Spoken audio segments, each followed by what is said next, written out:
자, 정치 비하인드 부산대 서재건 교수님, 부경대 한정택 박사님 두 분과 함께합니다. 두 분 어서 오세요. 네, 안녕하십니까. 안녕하세요. 네, 자 오늘 최재 감사원장과 검사 3인에 대한 탄핵 심판 선고 결과가 나왔죠. 최 원장은 전현희 전 국민권익위원장 표적 감사, 또 대통령 직무실과 관저 이전에 대한 부실 감사 등의 사유가, 또 이창수 서울중앙지검장을 비롯한 검사 3인에 대해선 김건희 여사가 연루된 도이치모터스 사건을 불기소하는 과정에서의 부실 수사 의혹, 허위 언론 브리핑이 탄핵 사유였는데, 먼저 서 교수님, 선고 결과 어떻게 보셨습니까? 예상했던 대로 나왔다 이렇게 봅니다. 왜냐하면 원래 탄핵이 인용되는 게 그게 오히려 어려워요. 무지하게. 지금 최근에 있었던 탄핵 소추 중에 돌이켜보게 되면은 박근혜 대통령 탄핵 소추가 아마 인용된 게 거의 유일하다고 볼 수 있거든요. 네. 그러니까 그만큼 어려운 것이고, 그리고 탄핵이라는 게 이렇게 위헌과 법률 위반에 대한 거를 판가름해서 이제 그래서 결정을 내리는 거잖아요. 근데 관련 사항들을 갖고 명확하게 위헌이다, 법률 위반이다라고 그렇게 판단 내리기는 쉽지 않았을 거라고 전 예상을 했고요. 네. 그렇기 때문에 당연히 인용이 안 됐다 이렇게 생각합니다.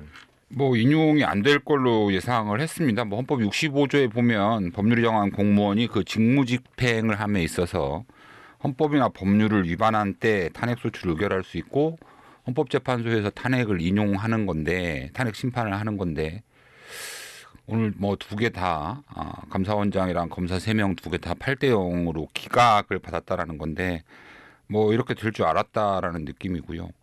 한 가지 더 말씀드리면, 탄핵 심판이 기각됐다. 보통 이제 재판소, 사법부나 헌법재판소에 가면 거기서 판단해 주는 게 크게 3가지거든요. 인용이냐, 기각이냐, 각하냐, 이 3가지인데, 네.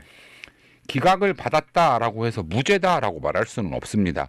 다만 탄핵 심판 과정에서 기각을 받았다라는 것은 죄가 있음에도 불구하고 파면에 이르를 정도는 아니다라는 것이지, 기각을 받았다는 이유만으로 무죄라는 것은 절대 아니다라는 것들을 좀 알고 있어야 될 것 같고요. 네. 오늘 뭐 최재 원장은 뭐 그럴 줄 알았지만, 특히 이제 검사의 경우 검사 3명 다 검사의 자의적인 판단이 가능한 영역이다라는 이유로 기각이 된 것 같은데, 검사의 경우 이제 기소 독점, 우리나라 같은 경우는 기소 독점권을 갖고 있기 때문에 검사의 자의적 판단에 의한 기소나 혹은 불기소가 범죄자에 대한 판단 기준이 되어서는 안 된다라는 점은 한번 짚고 가고 싶습니다. 자, 여당에서는 줄탄핵이라는 용어로 야당에 잇따른 탄핵 소추를 비난합니다. 대통령도 비상계엄 선포의 사유로 야당의 탄핵을 지목했거든요. 한 박사님, 줄탄핵이란 용어 어떻게 보십니까? 네, 야당이 뭐 줄탄핵해서, 그렇죠, 이번에 29번 탄핵 소추를 했다는 것이 뭐 여당의 입장이나 윤석열 대통령의 입장에서는 상당히 부담스러웠을 것이다라고 생각은 됩니다만, 그렇다고 해서 야당이 헌법과 법률에 규정된 내용들을 가지고 탄핵을 했다라는 이유만으로 비상계엄을 선포한 것이 용인될 수는 없다라고 생각합니다. 반대로 윤석열 대통령은 거부권을 몇 번이나 행사했죠. 25번 행사했습니다. 역대 대통령들 다 합친 거, 민주화 이후에 역대 대통령들이 행사한 거부권 횟수보다 윤석열 대통령이 행사한 거부권이 훨씬 많습니다. 네.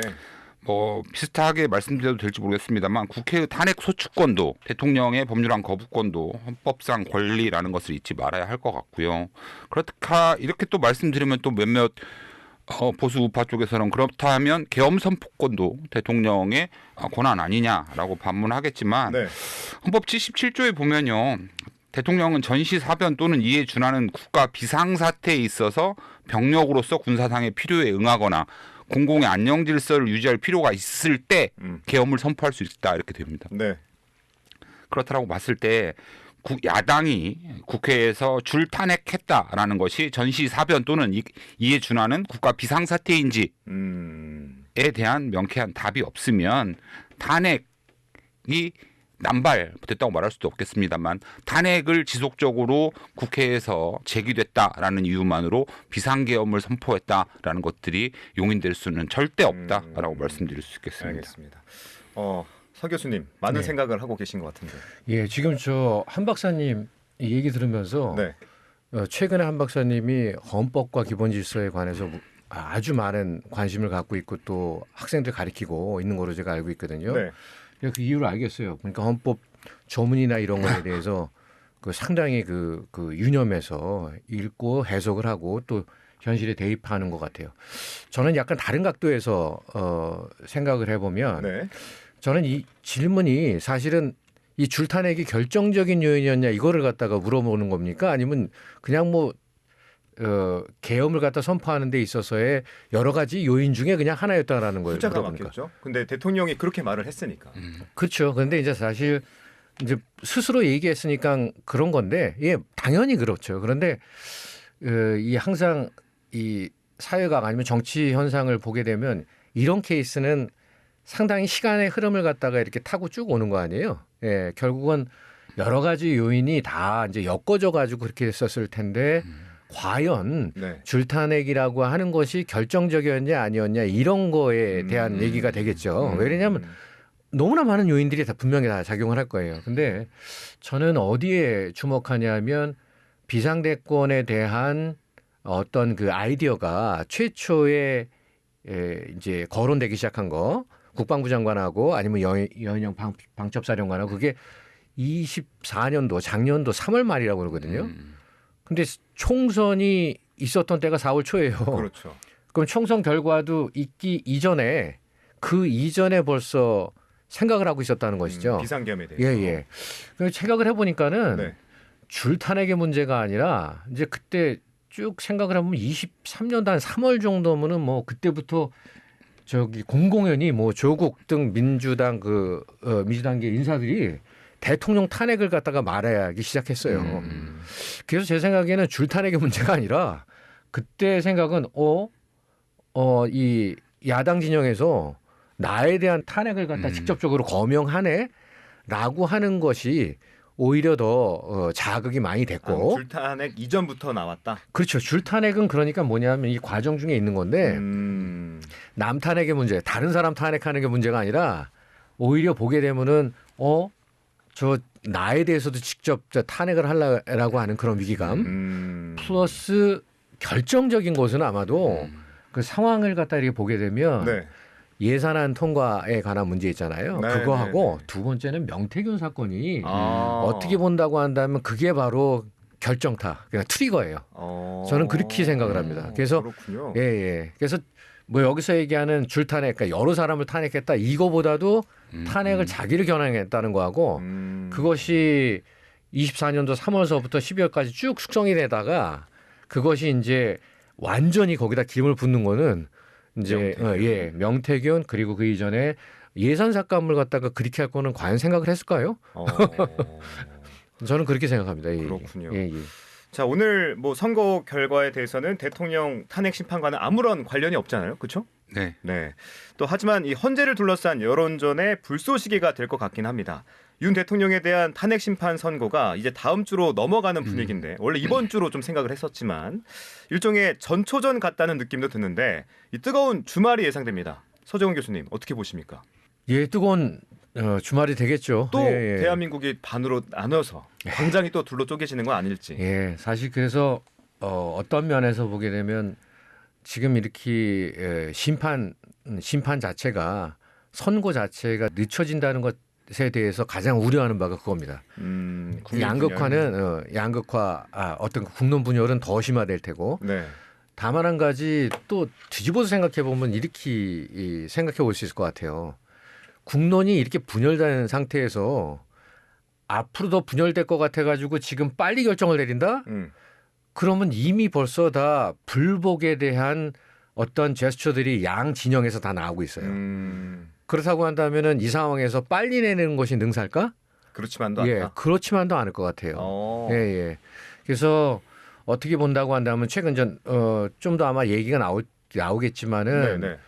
어떻게 본다고 한다면 지금 그 구속이 이제 다 해제된 상태잖아요. 지금 네. 석방이 된 상태인데 이런 일련의 과정들이 어떤 면에서 보면 상당히 부정적으로 생각해 볼 수 있겠지만은 또 일종의 이런 거 있잖아요. 너무 열기가 과열돼 있어요. 과열돼 있는데 조금 그 열기를 갖다가 빼내는 그런 어떤 과정 또는 기회로 볼 수도 있지 않을까라는 생각을 해봅니다. 예. 네. 한 박사님. 그 오래 끈다고 열기가 빠지겠어요? 갈수록 가열차지지 않을까요? 뭐 그렇게 볼 그것도 수도 우려가 되죠. 네, 그것도 당연히 저는 우려가 됩니다. 저는 내일 선고할 가능성도 여전하다라고 보여집니다. 좀 다음 무리가 주까지 안 넘어가고. 무리가 있지만 왜냐하면 네. 이게 뭐 늦어도 다음 주까지는 나와야 될 것 같고 설마 이게 4월 18일 헌법재판관 2명이 이제 그만두는 임기 마칠 때까지 계속 지연될 것 같지는 않고 네. 아직은 내일 선고할 가능성도 조금 남아 있다. 왜냐 오늘 저녁쯤에서 지난번 박근혜 대통령 탄핵 때도 늦게 말했다고 하더라고요. 왜냐하면 이걸 너무 헌법재판소가 일단 그 선고를 하기 전에 한 2, 3일 전에 알려주는 게 이제 관행처럼 돼버렸는데 아까 서 교수님 말씀하신 것처럼 지금 대한민국이 양분돼 가지고 광장 아스팔트 정치가 횡행하고 있는 상태에서 네. 3일 후에 하겠다라고 말했을 때 그 3일 동안 얼마나 격렬하게 대립하겠어요. 그렇죠. 그냥 차라리 오늘 저녁쯤 해가지고 내일 발표하겠다라고 말해서 그것들을 준비할 수 없는 시간을 의도하고 있었으면 좋겠다라는 바람입니다. 네. 왜 극한 대립 중인 그 탄핵 찬반 집회가 더욱 가열차게 진행되고 혹시나 뭐 내일쯤에서 다음 주 화요일쯤 뭐 3월 18일쯤 3월 19일쯤 선고하겠다라고 하면 이번 주말은 거의 내전 상태와 같이 진행될 것 같아서요. 그리고 이제 선고 지연이 좀 되고 있는 게 왜 마음이 아프냐면 이제 어제로 윤석열이 비상계엄을 선포한 지 100일이 됐고 오늘은 101일째입니다. 민주화와 경제 성장을 동시에 달성한 전 세계 유일의 국가인 우리나라에서 지금 현재 보면 정치, 경제, 사회, 문화, 외교 등 모든 것이 멈춰 있고 멈춰 있는 것뿐만 아니라 후퇴하고 있는 중이잖아요. 빠른 선고만이 피해를 최소화할 수 있는 방안이 아닐까라고 저는 생각합니다. 왜냐하면 뭐 고름이 살이 되지 않는 것처럼 네. 지금 극한 대립을 하고 있는데 이게 시간이 지난다고 해서 그 대립이 갈수록 약해지느냐? 그렇게 예상할 수 없는 상황이라고 생각한다면 좀 선고를 빨리 했으면 좋겠다라는 것이고 개인적으로 말씀드리면 좀 내란 다이어트 그만하고 싶다. 지금 100일 기도를 이렇게 열심히 했으면 지금 대한민국이 통일됐어야 하지 않냐 이렇게 생각이 들고 불면의 만성 피로 뭐 피부 트러블도 생겼습니다 요즘. 무엇보다도 빨리 선고가 돼가지고 진보 보수 이런 거 이념을 떠나가지고 상식적으로 평범한 국민의 뜻이 존중되는 그런 세상이 빨리 왔으면 좋겠다라는 바람입니다. 네, 한 박사님 근데 이런 것도 있어요. 지금 그렇게 빨리 선고가 내려져야 된다라고 지금 말씀하시는 그 저변의 일종의 기대 네. 예상은 네. 인용이 될 것이다라고 하는 전제를 갖다가 두고 말씀하실 텐데 아니 꼭 그런 건 아닙니다. 아주 작은 가능성 물론 제가 생각하기에도 희박한데 만약에 기각되면 어떻게 하려고 그러세요? 기각돼도 받아들여야죠. 근데 지금 민주당 지지층에서 네. 과연 그거를 갖다가 수용할 것 같아요? 지금 상태에서? 그럼 반대로 말씀드리면 인용되면 국민의힘 지지자들은 수용할 것 같아요? 아니 그러니까 네. 이게 무슨 얘기냐면 사실 제가 아까 이제 약간 희망에 좀 기대에 대한 얘기인데 이 일종의 히팅, 그러니까 열기를 갖다 빼는 시기를 갖다가 갖자라고 하는 그런 그 기대를 갖잖아요. 네. 오히려 제 생각에는 좀 약간 컴다운하는 그런 시기를 갖다가 오히려 그럴 가능성이 전혀 없는 게 내란 수개가 지금 구속 취소가 돼서 석방이 됐잖아요. 그 얘기를 증거 인멸도 계속 할 거고 지금 나와서 아무것도 안 하고 있는 것 같지만 하루 종일 전화하고 증거 인멸하고 이럴 거 아니겠습니까? 그러니까 그 증거 인멸에 대한 얘기는 뭐 예상이니까 그분 잠깐 차치하고 불쏘시개 역할 또 아까 이제 서 교수님 말씀하신 것처럼 열기를 빼야 되는데 이 와중에 대통령이 석방이 됐어요. 석방을 이제 두 분 다 예상하지 못했을 것 같은데 이 석방에 대한 의견 서정은 교수님 먼저 말씀해 주시죠. 그 변호인단 그러니까 윤 대통령의 변호인단의 그 논리를 갖다 보면서 야 진짜 참 열심히 일했다는 생각했어요. 예. 그리고 또 그 갑자기 그걸 보는 순간에 꼭 일종의 거의 평행이론처럼 네. 옛날에 그 바이든 날리면 그런 거 있잖아요. 그거 다시 생각나더라고요. 그것도 얼마나 열심히 그 생각을 해가지고 짜낸 어떤 그 생각이에요. 근데 또 그 생각을 갖고 국내 당시에 보게 되면은 국내 음향 전문가가 뭐라고 그랬냐면 판정 이거 가지고 판정 불가라고 해가지고 그 대통령실을 갖다가 두둔하는 그런 얘기를 했었어요. 전국민 국민평 듣기 평가가 예, 됐죠, 맞습니다. 당시에. 그러니까 지금 사실은 어떻게 보면 그 판사가 그때 당시에 그 음향 전문가의 역할을 갖다가 한 거라고 저는 생각을 합니다. 다만 한 가지 그 판사분이 저기 그 선고 결과 그러니까 그 왜 그런 결정을 내렸는가에 대한 얘기가 있어요.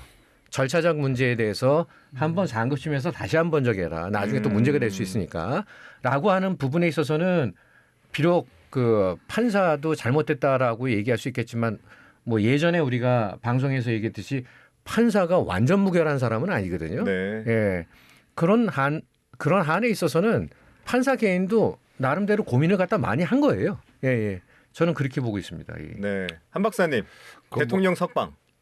저는 그걸 TV로 보다가요. 네. 윤석열이 서울 구치소에 나올 때 그 네. 옆에 이제 검찰이 체포영장을 3번이나 거부한 김성훈 경호차장의 네. 경호를 받으면서 뭐 개선 장군처럼 나오잖아요. 차에서 내려가지고 인사하고 네, 뭐 인사하고 주먹 쥐고 주먹 뭐 쥐고.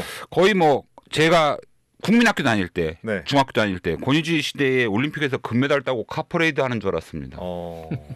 무슨 뭐 민주화 운동하다가 석방된 것처럼 주먹 불끈 쥐고 손 흔들고 더 웃긴 건 그때 이제 윤석열을 경호했던 그 경호차 위에서 이제 기관총을 들고 있는 모습을 보고 아직 멀었다. 좀 더 당해봐야 된다라고 생각했고요. 네.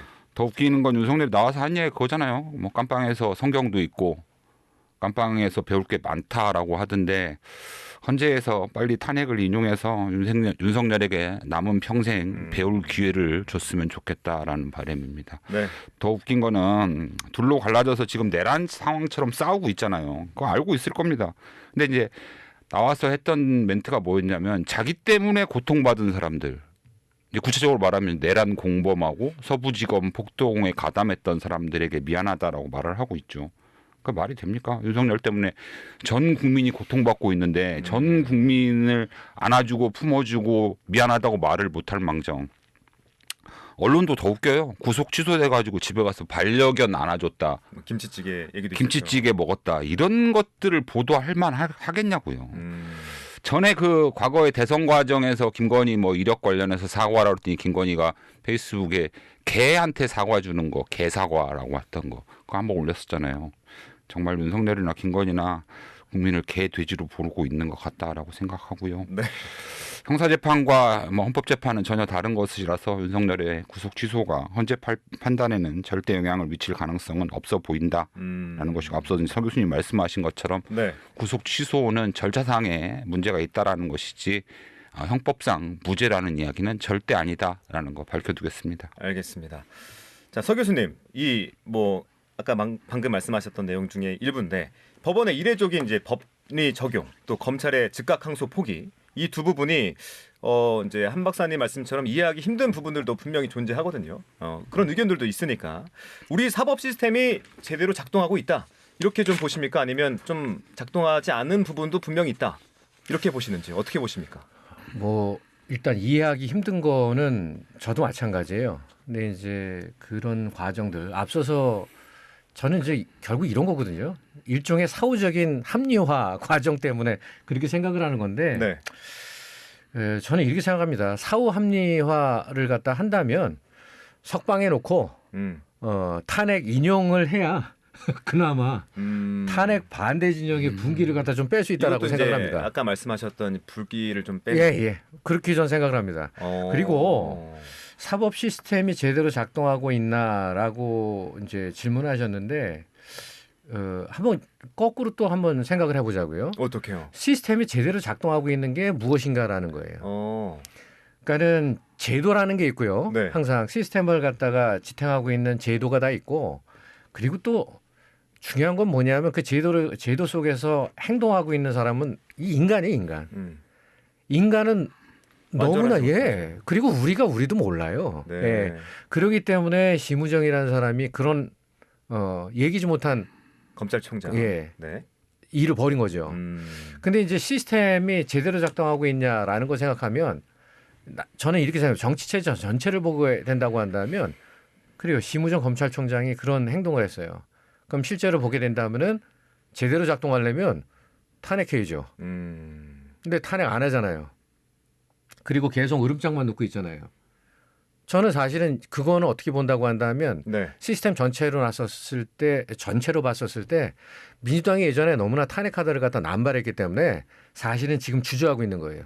오히려 어떻게 본다고 한다면 명명백백하게 이거를 갖다가 탄핵을 해야 되고 그렇게 조치를 취함에도 불구하고 정작 지금 못 하고 있는 거죠.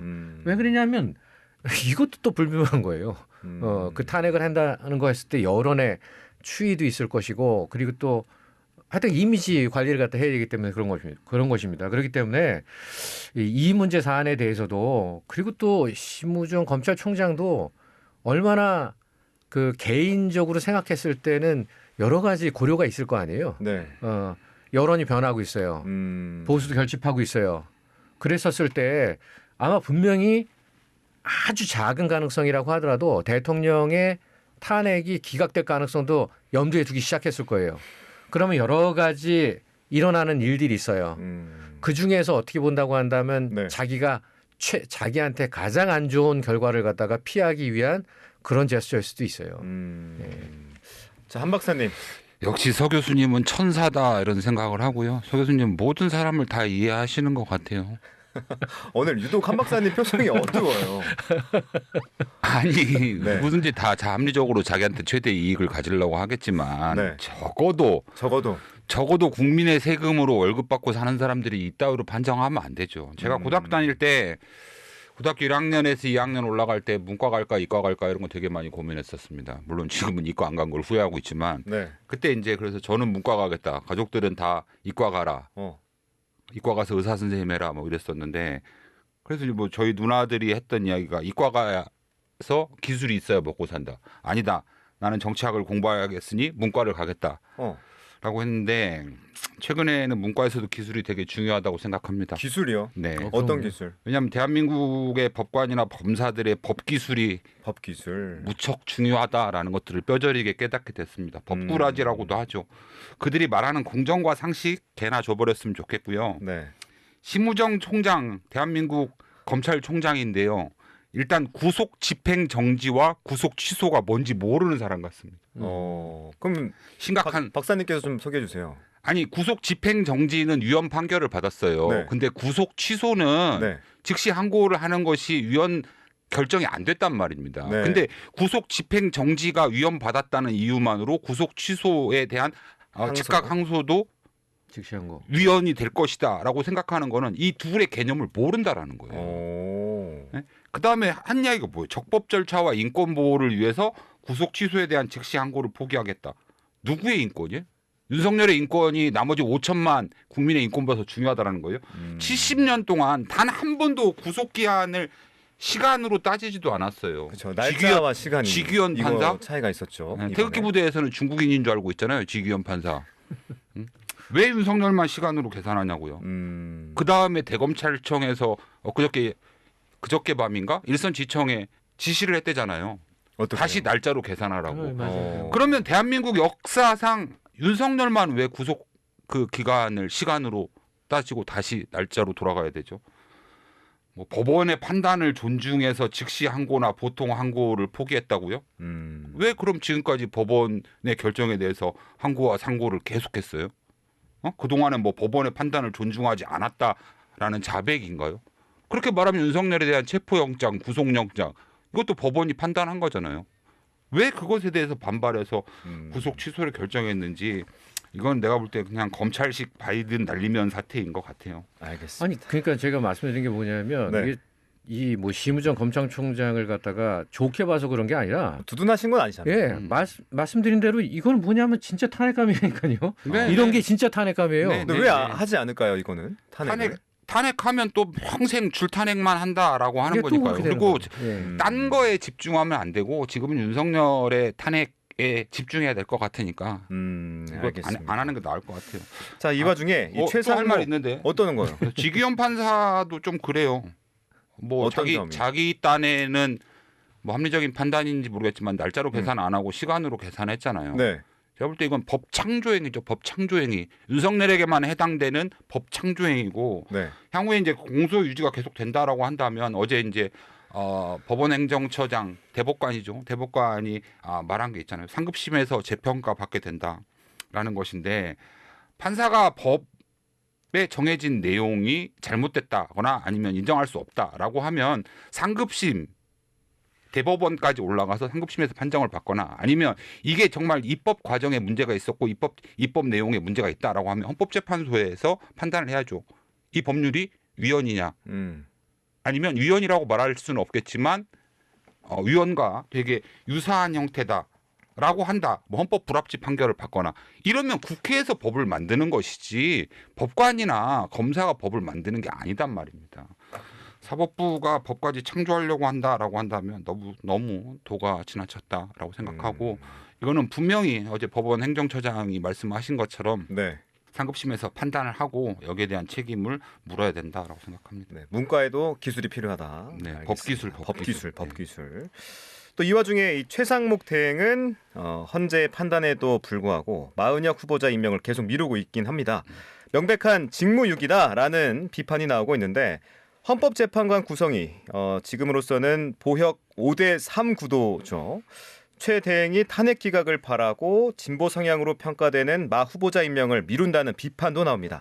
이런 논란을 자초하는 까닭이 뭔지 이번에는 한 박사님 먼저 말씀해 주시죠. 예, 요즘 제일 이해가 안 되는 사람 중에 하나가 최상목입니다. 최상목도 서울대 법대 출신이잖아요. 네. 법 좀 알 텐데 헌법 111조에 보면 헌법재판관은 법관의 자격을 가진 9명의 재판관으로 구성하면 재판관은 대통령이 임명하긴 해요. 지금 한 자리가 공석인 거잖아요. 그렇죠. 네. 근데 제2항의 재판관 중에 3인은 국회에서 선출하는 자를 그렇죠. 3인은 대법원장이 지명하는 자를 임명한다 이렇게 되어 있습니다. 그러니까 대통령이 임명하는 것이 아니라 국회에서 선출하고 대법원장이 지명을 하면 대통령은 임명장을 줄 뿐이다 이런 내용이거든요.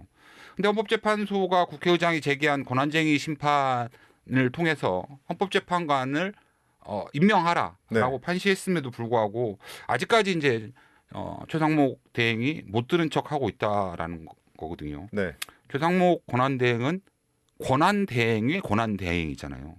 뭐 국민이 그렇죠. 뽑은 사람도 아닙니다. 한독수, 국민이 뽑은 사람도 한독수 아니고 총리의 예, 대행이니까. 정통성도 가진 권력이 아니란 말입니다. 네. 근데 지가 뭐라고 헌법에 나와 있는 국회 선출 헌법재판관도 임명하지 않으면서 자기는 권한대행이기 때문에 헌법재판관을 임명하는데 무리가 있다라고 말은 하면서 정작 경찰 인사권은 또 다 행사했단 말입니다. 그러다 보니까 혹시나 윤석열의 탄핵이 기각되면 네. 비상계엄을 하거나 경비계엄을 하거나 둘 다 할 수 있다라는 것이고 비상계엄은 군인을 통해서 하는 것이고 경비계엄은 경찰을 통해서 하는 것인데 지금 경찰 수뇌부 인사까지도 권한대행의 권한대행인 최상목이 다 이미 저질러 버렸다라는 말입니다. 그래서 헌법상에 정해져 있는 헌법재판관은 임명하지 않으면서 경찰 수뇌부는 다 인사를 해버리는 이런 말도 안 되는 행태를 보여주고 있고 이런 측면에서 봤을 때 최상목의 행태는 최상목 역시 내란 공범이다라는 것을 대놓고 보여주는 것이 아니냐라고 생각합니다. 네, 서 교수님.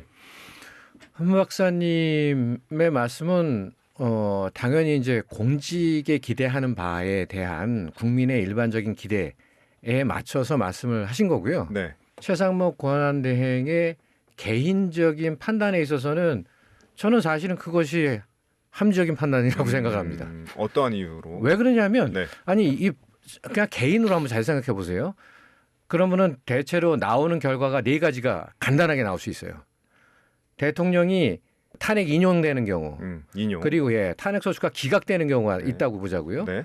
그리고 최상목 그 권한대행 입장에서는 임명할 것이냐 아닐 것이냐라는 거 하는 거고. 두 가지. 예, 그러면 두 가지 해가지고 네 가지 경우가 나와요. 그렇죠. 근데 그 네 가지 경우 중에서요. 네. 가장 그 사람한테 안 좋은 케이스는 임명하고 나서 인용당했을 때가 가장 안 좋은 거예요. 왜 그러냐면 인용의 책임이 어떻게 보면 혼자서 다 독박을 쓸 수가 있어요. 네. 지금 상태에 있어서는.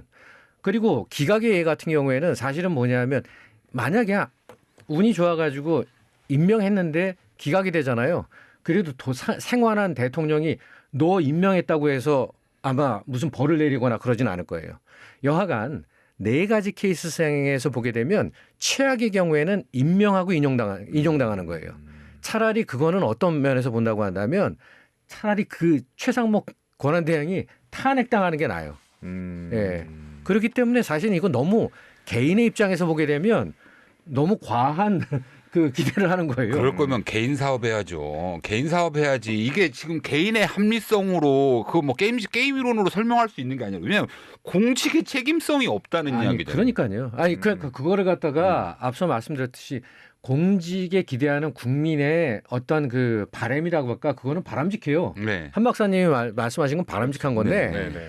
그 사람이 처한 개인의 선택 그리고 그의 어떤 결과가 나왔었을 때 그 사람이 받을 또 책임도 있을 것 같아요. 예, 그게 바로 그 결정에 예, 대한 책임 때문에 네네. 결정을 미룬다. 아니 그럼요 당연히 임명을 안 하는 것이 지금 이 상태에서는 오히려 최악의 경우를 갖다가 막는 거라니까요. 한 박사님은 그래도 공직자가 당연하죠. 이게 어떻게 그런 명분의, 선택을 미룰 수 있냐라는 네. 입장이시고. 네, 당연하죠. 네, 알겠습니다. 아니 그거를 서 교수님은 천사고 나는 악마같이 아니, 돼서 그런데 그런 건 아니고. 아니, 아니, 오히려 내가 악마죠. 예. 아니 이게 네. 공직에 취임하는 사람이 개인의 합리성을 따지는 것보다 공공의 이익과 나라와 사회를 위해서 그렇죠. 하겠다라는 것들 다 각오하고 가는 거 아니에요. 그게 아름다운 그렇죠. 그게 세계 아름다운 세계인데 예. 그러니까 이 사람도 좀 이상한 사람이에요. 맞습니다. 근데 우리가 지금 계속 모든 얘기를 하는 게 탄핵의 인용과 기각 이런 예상을 하고 지금 하고 있는 거잖아요. 네. 근데 만약에 두 분께서 생각하셨을 때 탄핵 심판 결과가 인용일지 기각일지 감히 좀 우리가 예상해 본다면 어떻게 예상할 수 있을까요? 서 교수님 먼저. 저는 어려운 질문이지만 예, 기각은 상당히 그 희박하다고 보고요. 가능성 자체가. 예. 그리고 또 그 지금 저 윤석열 지지층에 대해서 제 말씀이 상당히 거슬리게 들릴지 모르겠지만 네. 저는 한국 정치의 미래가 만약에 기각되잖아요. 진짜 더 암울해질 거라고 저는 생각을 합니다. 왜 그러냐면 지금 이 상황이 지금 여태까지 대통령이 이제 정부 수립 그러니까 정권을 잡은 후에 네. 계속 여야 아니면은 입법부 행정부 간에 계속 그런 갈등을 보였잖아요. 임기가 끝날 때까지 또 봐야 돼요, 그거를. 그럼 뭐를 할 수 있을까요? 지금 윤 대통령이 거기 탄핵 심판 과정에서 얘기하듯이 최후 변론 때 나 만약에 기각되게 되면 돌아가 가지고 개헌할 거고 개헌하겠다. 아니 지금 이 상황에서 그게 과정이 잘 이루어질까요? 이미 안타깝지만은 윤석열 대통령은 대통령으로서의 영이 상실됐다고 저는 봅니다. 그 뭐냐 만약 그렇게 되잖아요. 그러면은 윤 대통령을 지지하는 사람만의 세계에서 그냥 계속 살게 되는 거고 더 이상 진짜 임기가 끝나기 전까지는 한국 정치는 계속 암울한 상태에 있어야 될 거예요. 그렇군요. 예, 저는 그래서 바람직하다고 보지 않습니다. 자, 일단 서 교수님은 이제 인용이 될 거다. 한 박사님은 아까 방송 전에 이제 국제일 아나운서랑 그런 이야기 했었습니다. 오늘 이제 탄핵 심판이 감사원장이랑 검사 3명에 대해서 기각됐는데 윤석열도 기각되는 거 아니냐. 그래서 제가 말씀드렸던 게 그겁니다. 제가 제 주변에 저랑 친한 교수님이 낚시를 되게 좋아하셔서 낚시를 가끔 가는 편인데 결론적으로 말씀드리면 감사원장이나 검사 그다음에 뭐 이준숙 방통위원장 이런 사람들은 대상 어종이 아니에요. 우리가 감성돔을 잡으러 가면 그 다른 잡어들을 물리치기 위해서 이렇게 미끼 같은 거를 뿌리거든요. 잡어들만 따로 모아놓기 위해서. 이왕 하는 게 북발이. 예. 북발이죠. 그런 거 잡으려고 하는 건데 지금 이제 가장 중요한 거는 대상 어종인 윤석열의 탄핵이거든요. 네. 기각될 가능성이 있으면 그 가능성이 있다라는 게 나라가 아닌 것이 아니냐라는 것이고 지금 현재 탄핵에 찬성하는 국민이 여론조사 같은 거 보면 60%를 넘는 상황에서 네. 윤석열 탄핵이 혹시나 기각된다? 국민적인 저항을 극복하지 못할 것이다라는 것이고 만에 하나 기각된다라고 한다면 까방권이라고 아시죠? 까임 방지권처럼 윤석열에게 계엄 프리패스를 주는 거나 똑같은 거예요. 계엄하고 개헌하고 이런 것들이 가능한 것이 내가 뭐 법과 헌법과 법률에 정해지지도 않은 상태에서 비상계엄을 했는데도 내가 파면되지 않네? 아무 때나 거의 무슨 뭐 조자룡이 헝칼 휘두르듯이 아무 때나 휘두를 수 있는 거거든요. 그런 상황 그런 상황 생각만 해도 끔찍합니다. 그렇기 때문에 탄핵은 인용될 것이라고 생각하고요. 지금 뭐 늦어지고 있어서 혹시나 만장일치가 아니면 어떻게 할까 걱정하시는데 네. 가능하면 꼭 8대0 만장일치로 탄핵이 인용되어야 국민적 혼란을 조금이라도 막을 수 있고 대한민국이 다시 정상화로 돌아갈 수 있을 것이라 생각합니다.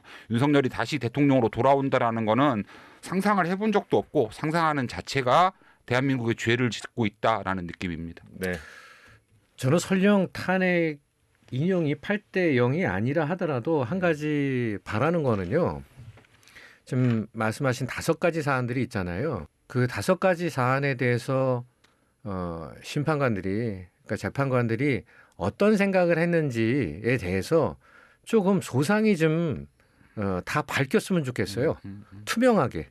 그것이 오히려 투명하지 않은 것보다 앞서 계속 제가 말씀드린 게 양측 서로 대립하고 있는 양측의 지금 분기라고 할까요? 그 열기를 갖다가 빼는 조금이나마 좀 그런 결정이 내려져야 될 거라고 저는 생각을 합니다. 알겠습니다. 8대 0이면 모든 재판관의 의견을 담아서 한 문장으로 나오겠지만 혹시나 8대 0이 아니라고 한다면 소수 의견들도 다 제시는 되겠죠. 예, 제시되죠. 그렇죠. 네. 네. 그것도 자, 어쨌든 사안별로. 네. 예, 예. 다음 주에는 결론이 날 것 같은데 탄핵 심판 선고 이후 전국도 좀 함께 짚어보죠. 서 교수님 먼저 말씀해 주시죠. 고려해야 될 사항이 너무 많아요. 예. 그러니까 예를 들면은 탄핵 선고일과 뭐 이 대표 항소심 이재명 대표. 그 결과 그 선고일이 선후 관계가 어떻게 될까? 뭐 남들은 그럴 가능성 전혀 없다고 하지만은 사실은 안 그럴 수도 있어요. 지금 3월 26일 날이고 그 헌법재판관 두 분 4월 18일. 예, 4월 18일이에요. 네. 그래가지고 지금 일각에서는 가능성이 희박하다 하더라도 최소한 2심까지는 좀 기다려볼 수도 있겠다라고 하는 사람들도 있거든요. 그러니까 만약에 그것도 고려한다든지 상당히 그렇게 결과도 이게 또 이재명 대표 항소심 결과도 어떻게 나올지도 또 그건 모르는 거고 그렇죠. 상당히 많은 시나리오가 가능할 것 같아요. 그런데 저는 좀 새로운 정치라고 할까요? 정치의 새로운 판을 짠다는 측면에서 조금 가능성이 희박하더라도 네. 저는 이렇게 됐으면 좋겠어요. 어떡해요, 이것도 어떡해. 양쪽 아마 어떻게 보면 이 방송 듣는 윤석열 지지자들과 이재명 지지자들 모두 다 싫어하는 말일 수도 있겠는데 네. 그러니까 윤 대통령 인용되고 네. 예, 탄핵 인용되고 이재명 그다음에 대표도 이재명 대표도 예, 피선거권 박탈. 박탈형이 그대로 유지가 돼가지고 예, 새로 천사 아니셨네. 새로 판 짜고 새로 판을 짜자. 예. 다만 한 가지 물론 그런 건 있어요. 이게 그렇게 판이 이제 그렇게 된다 하더라도 분명히 이재명 대표, 윤석열 대통령이 분명히 그 당내 경선에 영향을 갖다 미칠 것 같은데 네. 오히려 바라는 건 뭐냐면 한국 정치 발전을 위해서 제발 좀 두 분 다 좀 자제하시고 이제 좀 뭐라 그럴까 이제 그 소임은 다 했다고 하고 네. 당내에 있는 어떤 그 후보자들이 서로 자유롭게 각축해가지고 다시 한번 새로 새 판을 짜자. 새 판을 짜자. 저는 그쪽에 좀 약간 기대를 갖다 걸고 있습니다. 네. 뭐 희박하지만 60일 이내에 보궐선거하는데 탄핵 당한 인용이 된다라고 하면 그때 새 판을 짜기 상당히 어려울 것 같고요. 네. 그리고 서 교수님 되게 중립적인 천사시네. 한 박사님 네. 어떻게 예상하십니까? 하루하루가 너무 힘듭니다. 네. 대통령 윤석열 때문에 전 국민 평균 수명이 낮아질까 심히 걱정되고요. 혹시나 다음 주까지 맥시멈으로 생각해서 다음 주까지 헌법재판소에서 선고가 안 나온다라고 한다면 헌법재판소의 재판관들이 4월 18일까지 2명의 재판관들이 임기가 만료될 때까지를 기다리고 있는 것은 아닌가라는 의심이 가져야 될 것 같고요. 탄핵 심판이 제대로 진행된다라고 하면 인용이 될 것이고 윤석열 대통령은 대한민국 역사상 두 번째 탄핵 심판을 통해서 파면되는 대통령이 될 것이다라고 생각합니다. 그리고 대통령이 거리될 경우에 60일 이내에 이제 보궐선거를 하게 되겠죠. 다음 대통령 선거가 혹시나 탄핵이 인용돼서 된다라고 한다면 윤석열과 국민의힘에 대해서 전 국민적으로 처벌을 할 것인가 그들이 잘못했기 때문에 아니면 그닥 뭐 큰 잘못은 아닌 것 같고 다 이해할 수 있다라고 생각한다면 뭐 국민의힘을 지지하면 되겠죠. 무엇보다 중요한 것은 뭐 어떠한 선거 결과가 나오더라도 네. 극한 대립보다는 헌법재판소의 판결에 승복해야 될 거라고 생각은 합니다. 그게 잘 될지는 모르겠습니다. 저부터도 잘 될지는 모르겠지만 네. 바람이 있다라고 한다면 이왕이면 꼭 탄핵이 인용되었으면 좋겠습니다. 알겠습니다. 오늘은 여기까지 듣겠습니다. 지금까지 정치 비하인드 부산대 서재권 교수님, 부경대 한정택 박사님 두 분과 함께했습니다. 두 분 귀한 말씀 고맙습니다. 수고하셨습니다. 네, 감사합니다.